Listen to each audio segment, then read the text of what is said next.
Hi family, मी अंकिता. 100 दिवसांमधला आज आहे 68वा दिवस आणि मी आरूसोबत आहे. आज थोडी तब्येत बिघडलेली म्हणून असा अवतार होता आमचा आज. त्याच्यानंतर बर्थडे आहे. आज माझा बर्थडे आहे. सगळ्यांनी मला विश करा. सगळ्यांनी मला विश करा. आरूनी मस्त आमंत्रण दिलेलं आहे. त्याच्यानंतर छोटूला भरवण्याचा प्रोग्राम चालू होता, जो की तिला अजिबात आवडत नाही. खिमटी प्यायला तिला अजिबात आवडत नाही, तर तिचे सारखे नखरे चालू होते. ती बघा मान कशी करते, तर तिला जबरदस्ती पाजलं जात होतं. त्याच्यानंतर खीर खात होतो, तर खीर हवी होती तिला, पण खिमटी नको म्हणून मग आम्ही खोटं खोटं सांगून खिरीचा कप मध्ये उभा करून खिमटी बाजूने तिला देत होतो, पण तिला ते कळत नव्हतं. मग असं करून ती थोडं थोडं खिमटी आपली प्यायली. नंतर तिला मध्ये मध्ये कळायचं की काहीतरी वेगळंच येते आपल्याला.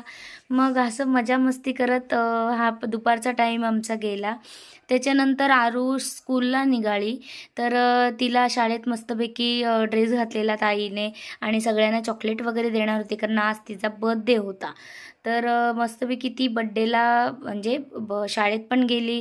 तिथे बड्डे पण तिचा सेलिब्रेशन होणार होतं आणि थोडेशा रील्स वगैरे आम्ही तिच्या शूट केल्या परत इन्स्टाला वगैरे टाकायला. आणि आमची संध्याकाळची पण तयारी त्यातल्या त्यात चालूच होती. मग आम्ही मंदिरात गेलो, बाहेरून मंदिर बघितलं. असं ठरवलं की उद्या जाऊ.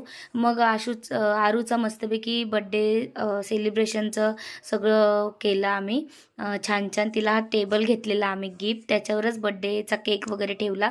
मग ही सगळी मंडळी आलेली तिच्या बड्डेला गिफ्ट वगैरे घेऊन, छोटी छोटी मुलं, आणि आरती वगैरे केली. आणि नंतर मग केक कापण्याचा हे आला आणि ती आधीच खायला पण लागलेली की.